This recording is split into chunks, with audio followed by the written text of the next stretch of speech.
नमस्कार दोस्तों, मैं हूं आपका साथी मनोज मलिक। लेकर आया हूं भिवानी लाइव पर भिवानी के जहरगिरी आश्रम से सीधी तस्वीरें जो आपको दिखाएंगी भिवानी की जो छोटी काशी नगरी है, इसके प्रति लोगों की जो आस्था है, उस आस्था और विश्वास को दिखाएंगी। सिद्धपीठ जहरगिरी आश्रम के बारे में आज हम आपको बताएंगे किस तरह से इस आश्रम की स्थापना हुई थी और आज कितने वर्षों के बाद आश्रम कहां तक पहुंचा है और कितने भक्त और अनुयायी इनके साथ जुड़े हुए हैं, वो सब बातें करेंगे हमारे सिद्धपीठ बाबा जहरगिरी आश्रम के पीठाधीश्वर श्री मंत अशोक गिरी जी महाराज से, जो कि हमारे साथ यहाँ मौजूद हैं। और साथ में कुछ भगत भी हैं यहाँ पे जो कि इस संस्थान से आशा रखते हैं, विश्वास रखते हैं और अपनी भावनाओं के प्रति यहाँ आकर नतमस्तक होते हैं। और नतमस्तक होकर यहाँ पर किस प्रकार से उनकी भावनाएं पूरी होती हैं, उनकी विश्वास पूरा होता है, किस प्रकार से उनको यहाँ आश्रम से आशीर्वाद और प्यार और विश्वास बनते हैं, उनसे बात करेंगे। ओम नमो नारायण जी। ओम नमो नारायण जी बताएं कि किस प्रकार से इस आश्रम की स्थापना हुई थी और आज आश्रम का विशाल रूप बना हुआ है, कहाँ तक पहुंचा है आश्रम? बाबा जहरगिरी आश्रम की स्थापना 3 सदी पूर्व हुई है और बाबा जहरगिरी जी ने इनकी स्थापना की थी। क्या था कि भिवानी जो नगरी है छोटी काशी, यहाँ कई स्वरूप में यानी कि बहुत सी कृतियों में प्रसिद्ध है।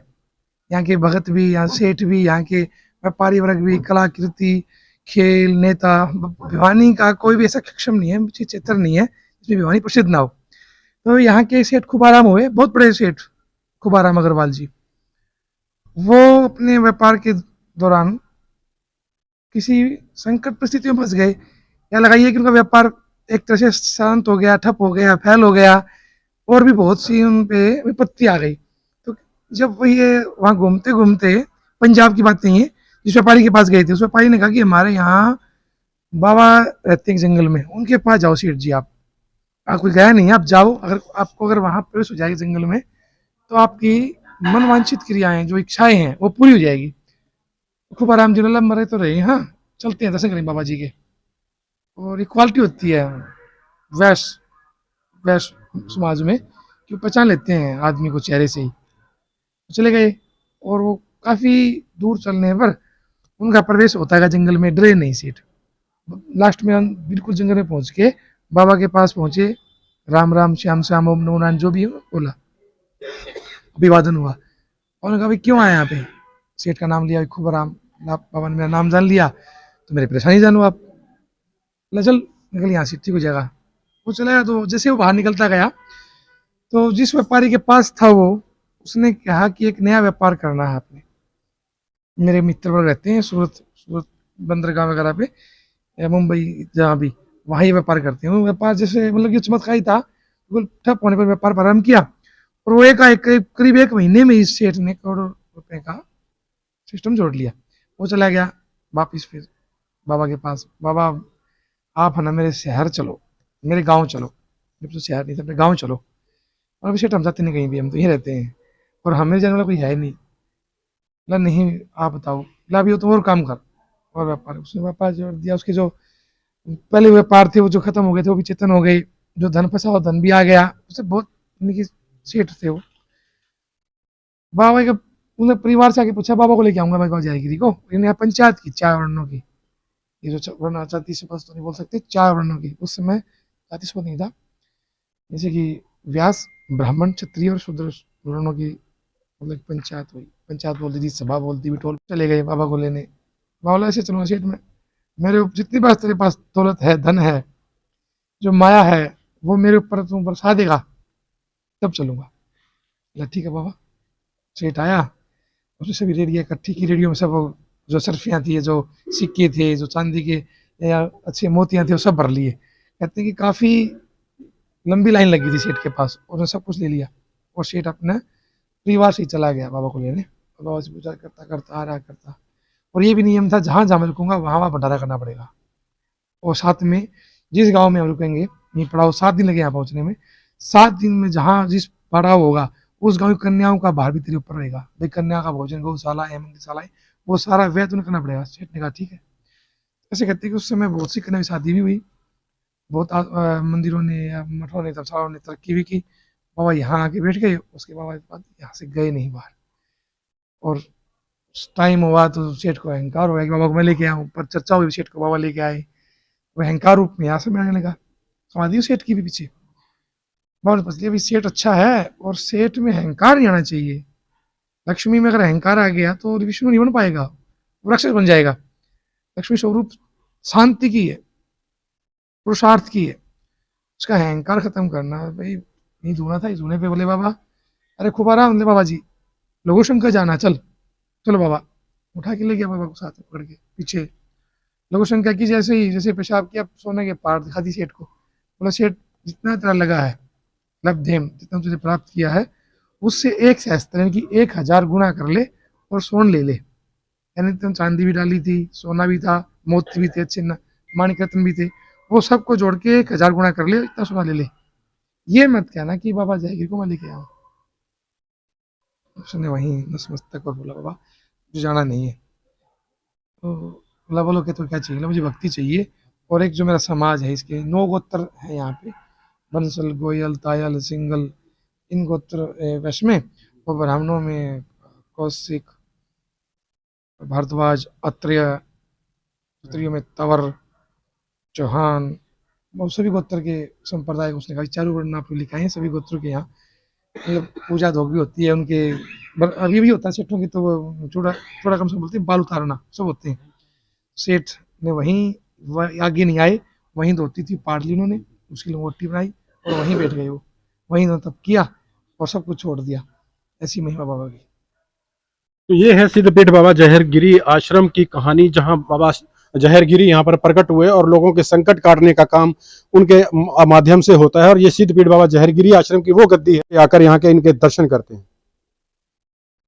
तो ऐसे में ही अब आज हम उस स्थान को भी देखेंगे जहां बाबा जहरगिरी आश्रम के अंदर बाबा ने समाधि ली थी। गुरु महाराज जी से अनुरोध करेंगे हमें उस स्थान तक लेके चलें और उस स्थान के बारे में भी बताएं। और साथ में बाबा शंकरगिरी की समाधि भी है, जो कि पीठाधीश्वर रहे इस आश्रम के, जिन्होंने यहाँ संभाला। उसके बाद एक आश्रम का निर्माण हरिद्वार के अंदर भी हुआ, उस आश्रम का मॉडल भी इस जहरगिरी आश्रम में रखा हुआ है, जो कि भक्तों को आकर्षित करता है।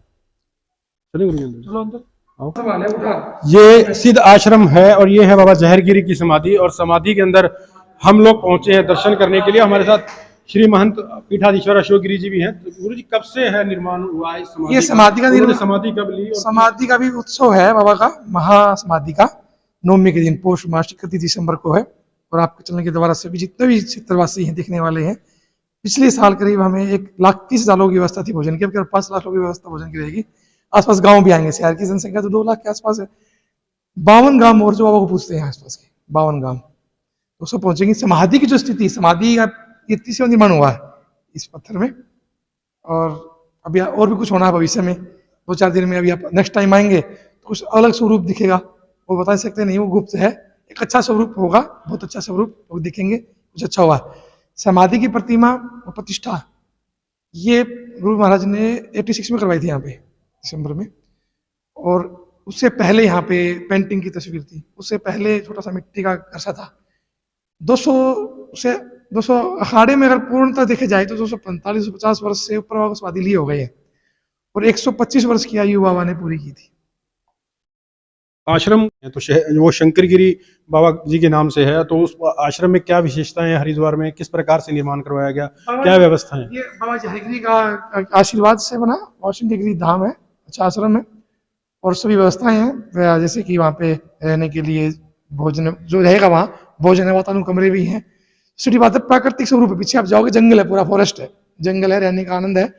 अभी अपने शहर से भी और अपने शहर जाता ही है, उसके अलावा बहुत दूसरे वक्त आते हैं वहाँ रहने के लिए। और साथ में यूनिवर्सिटी की जो यूनिवर्सिटियाँ शहर के अंदर, जैसे बंसीलाल जी हैं या रोहतक से हैं, वो उनके स्टाफ, उनके टीचर्स बच्चों को लेके जाते हैं वहाँ पे, उनकी वो बताते हैं, आश्रम में रहते रुकते हैं और आनंद लेते हैं, शिक्षा का, चिकित्सा का, जो भी इनको लाभ चाहिए वो मिलता है। गुरु जी, आश्रम की जो व्यवस्था है, आश्रम के अंदर जो आस्था का केंद्र है, लोगों की किस प्रकार से मनोकामनाएं पूर्ण होती हैं, क्या विश्वास और आस्था लेके आते हैं? ये मनुष्य जीवन है ना, मनुष्य के प्रति मनुष्य ही है, मनुष्य यानी कि मनुष्य चलने वाला व्यक्ति, प्राणी, उसके मन में अनेक अनेक मन चलते हैं, भाई मैं ये व्यक्ति ये पूर्ण कर लूँ, वो पूर्ण कर लूँ, या आगे कुछ और मनोकामना पूर्ण कर लूँ। जब जो मनचित व्यक्ति मन से जो मन कामना प्रस्तुत करता है, उसकी पूर्ण बाबा करते हैं। लेकिन सामने वाला की जो दृष्टि है वो दिख जाती है, उसकी मनोकामना क्या है, वो संभावी है या असंभावी है, दीर्घा है, किस प्रकार की दृष्टि उसकी, दृष्टि किस प्रकार की है या किस भाव से वो व्यक्ति चल के आया है। सब भाव, सबसे पहले भाव प्रधान है, भाव प्रधान और भाव समर्पित करता बाबा को सब काम पूर्ण। सर आप यहाँ के पीठाधीश्वर हैं गुरु महाराज जी, तो पीठाधीश्वर होने के नाते आपके अंदर आश्रम आते होंगे, कितने आश्रम हैं, कितने सेवक हैं आपके साथ में जुड़े हुए? इस बाबा की गद्दी जयगिरी आश्रम में जो बहुत आश्रम और भी हैं, चीज़ के आश्रम है। भिवानी, ये भिवानी के पास जो गांव है, गाँव में भी, या इसार, बगाना, ये खेड़ा और इधर महेंद्रगढ़, नारनौल, लोहारू में भी एक आश्रम है। बहुत से आश्रम राजस्थान में भी हैं, पंजाब में भी हैं। बिल्कुल, ये सिद्धपीठ बाबा जहरगिरी आश्रम है जिनकी बहुत सी शाखाएं हैं जो कि इस आश्रम से जुड़ी हुई हैं और जो आस्था और विश्वास का एक केंद्र है। और सिद्ध बाबा शंकरगिरी हैं जिन्होंने इस आश्रम को वास्तविक रूप दिया और वट वृक्ष का रूप दिया, और वट वृक्ष के रूप में जो आश्रम आज स्थापित है और अपनी आस्था का केंद्र बना हुआ है लोगों की, यहाँ मनवांछित मनोकामनाएं पूर्ण होती हैं। जिस प्रकार से आपके सामने सिद्धपीठ बाबा जहरगिरी आश्रम के पीठाधीश्वर श्री अशोक गिरी जी महाराज ने कहा, ये सिद्धपीठ बाबा जहरगिरी आश्रम के पूर्व में पीठाधीश्वर रहे बाबा शंकर गिरी जी महाराज की प्रतिमा है जो कि अब समाधि ले चुके हैं, और उनके स्थान पर अब जो पीठाधीश्वर का जो कार्यभार है और इस वट वृक्ष को आगे बड़ा बनाने का जो दायित्व है वो श्री महंत अशोक गिरी जी महाराज को मिला हुआ है। उनके कुछ पुराने सेवक भी जुड़े हुए हैं जो अशोक गिरी जी।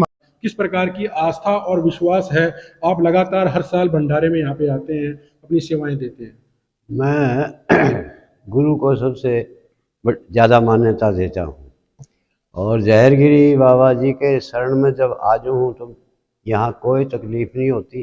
जो भी मेरे कार्य होते हैं, मैं यहाँ 2 महीने भी रह गया, 3 महीने भी रहा, 1.5 महीना भी, अब ज़रा मेरे हिम्मत शरीर में कम रहेगी है, अब महीना 20 दिन 15 दिन लगा के आपने अक्सर सुना भी होगा कि चमत्कार को नमस्कार होता है, और चमत्कार जहाँ होता है वहीं आदमी के आस्था और विश्वास का माथा टेकता है। तो आपको क्या लगता है कि इस आश्रम में क्या चमत्कार होते हैं, अपने जीवनांत काल में आपने देखे भी होंगे? देखो, चमत्कार तो जब मैं एक इच्छा लेके आया हूँ और वो पूरी होगी तो ये चमत्कार ही है। बाबा की शरण में आने से सब काम सिद्ध हो जाते हैं, और मैं तो 40 साल से बाबा जी के भंडार की सेवा देता हूँ। बिल्कुल, बाबा के भंडारे की सेवा देते हैं। गोहाना से आप आते हैं और जींद से आप आते हैं, और जींद से आकर हर साल अपनी सेवाएं देते हैं। हाँ। और लंबे समय से जुड़ते हैं, साल में 2 बार भंडारा यहाँ पे होता है, दोनों बार अपनी सेवाएं देते हैं। हाँ, दोनों आपके बार। परिवार का भी सहयोग आपको मिलता है? पूरा सहयोग है, वो पूरी छुट्टी दे देते हैं कि आप जाओ, जितना टाइम लगा के आना है, भजन ही करना आपने वहाँ जाओ। घर भी खाली हूँ, तो रिटायरमेंट के बाद फिर मैं तो खाली बैठा रहूँ, मैं कोई काम नहीं करता।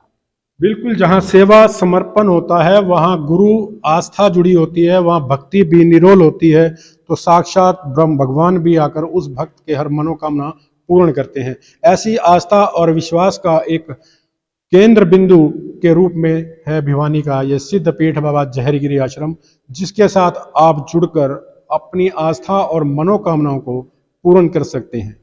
भिवानी लाइव के लिए धर्मेंद्र जांगड़ा के साथ मनोज मलिक।